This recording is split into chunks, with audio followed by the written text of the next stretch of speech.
बिस्मिल्लाहिर्रहमानिर्रहीम। अस्सलामुअलैकुम। आज हम बहुत अहम रीज़निंग लॉजिक के MCQs हल करेंगे जो अक्सर इम्तिहानात में आते हैं। साथ ही हम सीखेंगे कि किस तरह ऐसे MCQs को हल करना है, लिहाजा वीडियो को आखिर तक देखें। तो चलिए शुरू करते हैं। क्वेश्चन 172। ये क्वेश्चन नंबर मैंने इसलिए डाले हैं जो गुज़श्ता पेपर में इसी हिसाब से ये क्वेश्चंस आए थे। A medication does starts at 100 mg and halves each day. What will be the dose on 4 day? एक मेडिकेशन है, दवाई है जो स्टार्ट 100 mg से कोई पेशेंट लेता है और हर रोज़ जो है ना इसको आधा आधा करता है, तो 4 डे में वो कितना डोज इस्तेमाल करेगा। तो 100 मिलीग्राम है, हमारे पास 100 mg है, तो एक दफ़ा उसने 100 mg दवाई खाई, ठीक है। अब इसको हाफ ईच डे है, यानी हर दिन जो है ना ये हाफ होता है, लिहाजा इसको अगर हम 2 पे डिवाइड करें तो ये 50 mg के बराबर आता है। यानी ये फर्स्ट डे हो गया और ये सेकंड डे का डोज ये 50 mg बन गया। अब थर्ड डे की क्या होगा? थर्ड डे को इस 50 को हमने 2 पे डिवाइड करना है जो कि 25 के बराबर है, 25 mg के बराबर है। अब फोर्थ डे जो रिक्वायर है the dose on the 4 day, तो 25 mg को हमने 2 पे डिवाइड करना है, तो जवाब क्या आएगा? 12 दूना 24 इशारिया 5 12.5 mg। तो ये हमारा करेक्ट ऑप्शन ए है। Question 173. A library has 4 books on shelf A. ये शेल्फ ए है, इसमें हमारे पास 4 बुक्स पड़े हैं and 8 books on shelf B. B shelf में कितने हैं बुक्स? 8 बुक्स है। Some books are removed from the shelf such that both shelves now have exactly the same number of books. मतलब ये कि बी ये जो शेल्फ है ये बी शेल्फ है, ठीक है।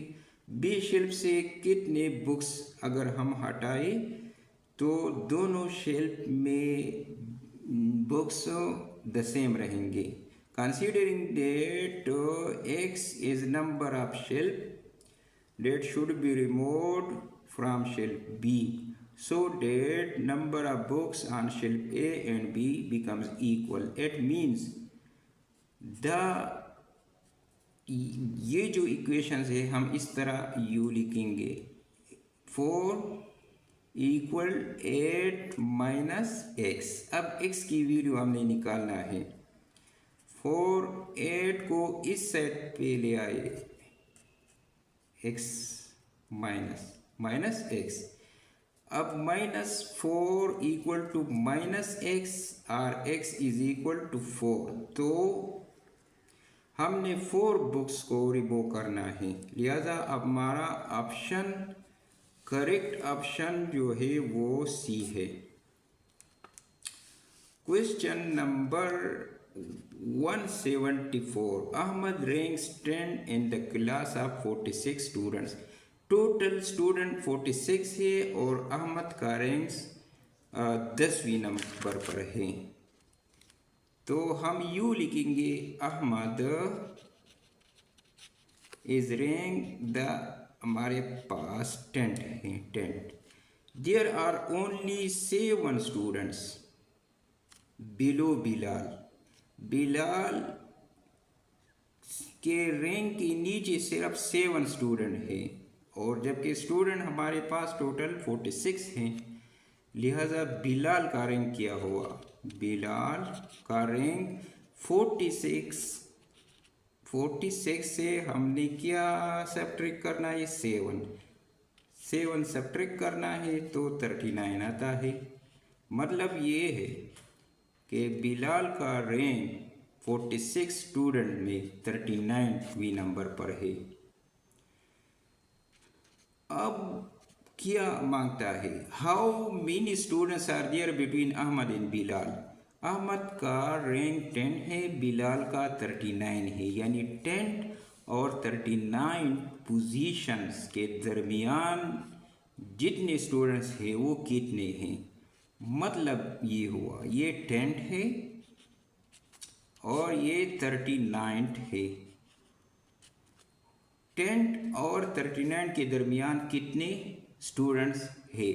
मतलब ये कि हमने 11th स्टूडेंट से लेकर 38वीं पोजीशन हासिल करने वाले तक गिनना है।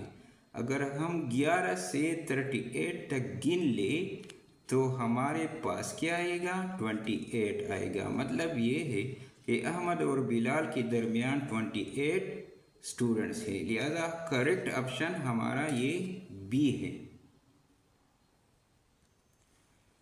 Question 175, how is Ali related to Mustafa? If Ali says Mustafa his mother is the only child of my grandmother, grandmother यानी अली की दादी भी हो सकती है, अली की नानी भी हो सकती है। अली की नानी या दादी की वाहिद अकलूती औलाद मुस्तफ़ा की माँ है, कोई और औलाद नहीं है। तो अली और मुस्तफ़ा के दरमियान रिलेशन किया हुआ।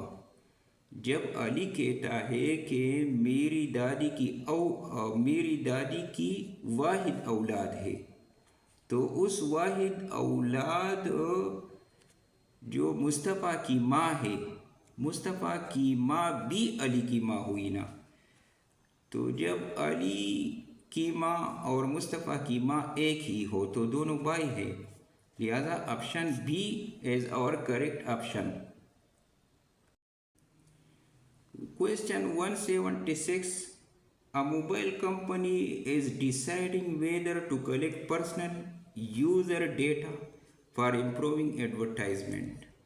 पहली बात ये है कि किसी की ज़ाती मालूमात हासिल करना एक एडवर्टाइजमेंट की इम्प्रूवमेंट के लिए ये तो रॉन्ग बात है, अच्छी बात नहीं है। Which of the following is a moral argument against collecting the data?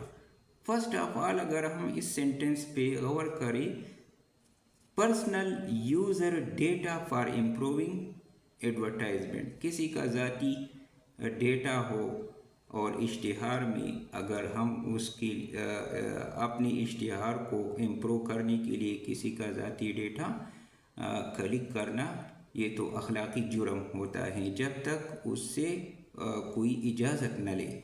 उनकी इजाज़त के बग़ैर ये भी जुर्म है।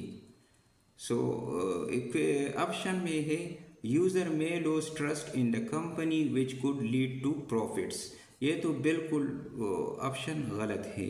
It is wrong to collect data without user is clear in inform content, ये ऑप्शन भी बिल्कुल सही है। बाकी दो ऑप्शन भी ये गलत हैं। Competitors already collect more data and we need to stay competitive. Competition करना है लेकिन किसी यूज़र का जो पर्सनल डेटा हासिल करने का मामला होता है, ये तो कॉन्फिडेंशियल चीज़ें हैं, ठीक है। तो इसलिए ये सी भी गलत है। More data means more accurate advertising. अगर एडवर्टाइज एक्यूरेट हो लेकिन किसी का डेटा ज़ाती डेटा इसमें हम शेयर करें तो ये भी गैर अखलाकी बात है, लिहाजा करेक्ट ऑप्शन हमारा ये भी है। ये लॉजिक रीजनिंग लॉजिक क्वेश्चंस है जो बहुत इम्पोर्टेंट्स है और अक्सर इम्तिहानात में ऐसे ही क्वेश्चन आते हैं। Question 177 a father is 5 years older than twice his son is age हो। पहले हम एक इक्वेशन के ज़रिए इस सेंटेंस को लिखेंगे। फादर की जगह हमने f लगाना है और सन की जगह हम एक वेरिएबल s यूज़ करेंगे। अब इस सेंटेंस के ज़रिए हमने इसको मुकम्मल करना है। फादर इज़ 5 years older, यानी फादर का एज जो है ना 5 years ज़्यादा है। Twice his son is age, यानी अगर सन का जो एज है इसका हम ट्वाइस लेते हैं, इससे बी जो है ना 5 years ज़्यादा है फादर का, तो ये बन गई। ये इक्वेशंस हमारे पास आ गई। इफ़ द सन इज़ 12, मतलब है कि एस की कीमत अब हमने 12 पुट करना है। 2 into 12 plus 5 तो 24 आता है और इससे 5 आता है, लिहाजा 24 plus 5 29। तो हमारा करेक्ट ऑप्शन है B. B is our correct option. Question 178, which number comes in the missing place? ये एक सीक्वेंस दी गई है और हमने जो इधर मिसिंग नंबर है इसको मालूम करना है।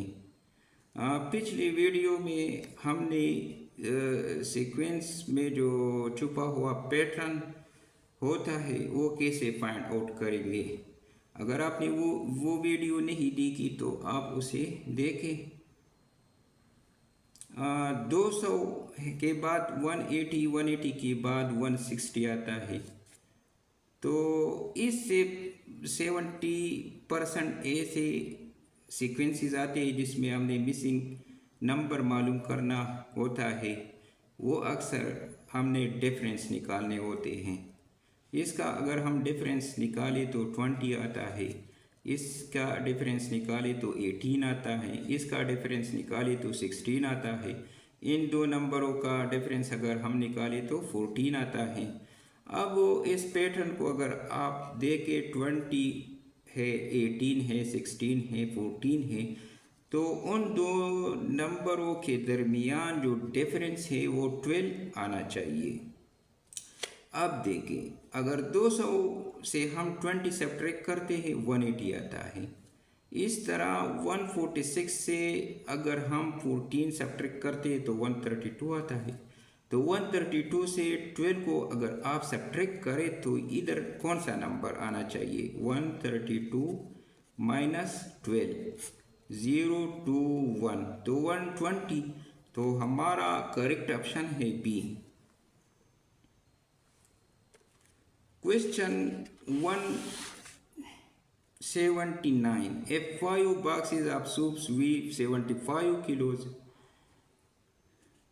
इधर तक ये सेंटेंस, इस पर आप गौर करें। 5 बॉक्सेस हैं और हर बॉक्स में सूप्स पड़े हैं, उन दोनों का मजमूई वज़न है 75 किलोज। यानी अगर हम इस तरह लिखे 5 बॉक्सेस प्लस सूप्स, उन दोनों आइटम्स का मजमूई वज़न 75 किलोज हैं। Each box will empty we 3 kilo. अगर बॉक्स से हम सूप निकाले तो इसका वज़न 3 किलो है। मतलब ये कि अगर ये बॉक्स एम्प्टी, ये तो 5 बॉक्सेस जमा सूप्स का वज़न है, लेकिन बॉक्सेस का वज़न हमें दी गई है 3 किलो ईच बॉक्स, और हमारे पास 5 बॉक्सेस हैं, तो 5 3 ज़ा 15, यानी 15 किलोज बॉक्सेस का वज़न हुआ। 5 into 3 E plus soup is equal to 75। अब 5 3 ज़ा 15, ये 15 अगर हम इधर ले जाए से 15 इधर ले जाए, 75 से अगर हम 15 सब्ट्रैक्ट करते हैं तो 60 आता है, यानी 60 किलो। लिहाजा हमारा करेक्ट ऑप्शन डी है। Considering the sequence 64 32 16 8 dash dash what is the 10th term of this sequence. आप सीक्वेंस पे अगर आप गौर करें 64 के बाद 32, 32 के बाद 16 यानी 64 है। अगर हमने इसको 2 पे डिवाइड करें तो 32 आता है इस तरह। अगर इसको हम 2 पे डिवाइड करें तो ये 16 आता है, ये आता है इस तरह। ये 8 को 16 को 2 पे डिवाइड करें तो 8 आता है, और अगर 8 को 2 पे डिवाइड करें तो 4 आना चाहिए, ठीक है, इधर 4 आना चाहिए। तो फोर्थ इस सीक्वेंस का कौन सा टर्म है? फर्स्ट टर्म तो ये है, first, second, third, fourth, fifth, तो ये हमारे पास फिफ्थ टर्म आ गया। अब सिक्स टर्म को कैसे मालूम करना है? सिक्स टर्म को 4 पे डिवाइड करें, 2 आता है, तो ये हमारे पास कितना है? 6 टर्म है। सेवन टर्म 2 को 2 पे डिवाइड करें, क्या आएगा? 1 आता है। 7 टर्म है हमारे पास, ये 1 है। अब 8 टर्म कौन सा होगा? 8 टर्म 1 को 2 पे डिवाइड करें तो 1 ओवर 2 आता है। अब 19 टर्म कैसा होगा? 1 ओवर 2 डिवाइड बाई 2 1 ओवर 4 आता है।